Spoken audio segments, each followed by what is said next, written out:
20 years ago, a chance conversation between the British Council and the University of Siena inspired a new dialogue between British and Italian opinion formers, a running conversation about shared and diverging perspectives on the destiny of Britain and Italy in a rapidly changing Europe.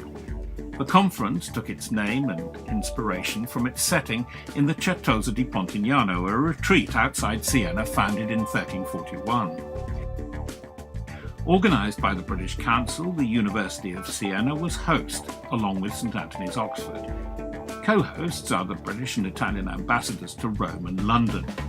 It's been co-chaired by Ralph Durrendorf, Giuliano Amato and Chris Patten. The first, in 1993, focused on the future of Europe. The Maastricht Treaty was just born, and the debate about monetary union, the euro, and common foreign and security policy was beginning in earnest. Social justice, welfare, education and governance also drove the discussions, not surprisingly, in the city with the most famous pictorial depiction of the good government in the world. The conversation was in the shadow of great world events.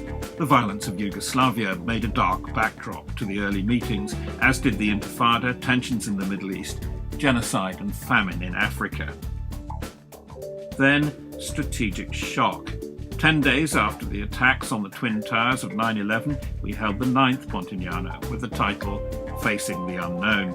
Suddenly, new topics of global network terrorism had new urgency. So too did mass migration, growth and collapse of populations, and the new economies of the BRIC nations. Climate change took the headlines in 2006.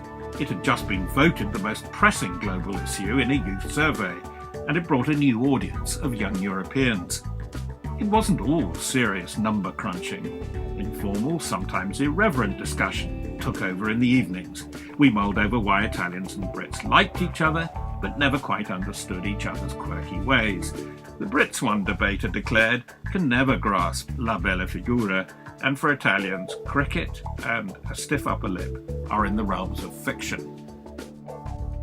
Over the years, new topics bring new participants, new audiences. We've talked about how we talk to each other as well as what we talk about, explored the nature of identity, Islam in Europe, and the need for a new learning curve, a new concept of education for Europe. The turmoil of the times has brought the dramatic entry of new ideas. The Arab Spring last year made us think about revolution, the rise of the masses, and conflict in the cyber age. Does the EU have a future? That was the question, as Pontignano, now transferred to Rome, took to the airwaves in a BBC World debate last year. It's a subject with which Pontignano will continue to grapple in this, its 20th year, when we'll debate if Britain and Italy have a shared destiny in Europe, one of the enduring themes, along with global shock, financial, social and political order and disorder. And once more this year, we're back among the ilexes and olive groves at the Certosa itself.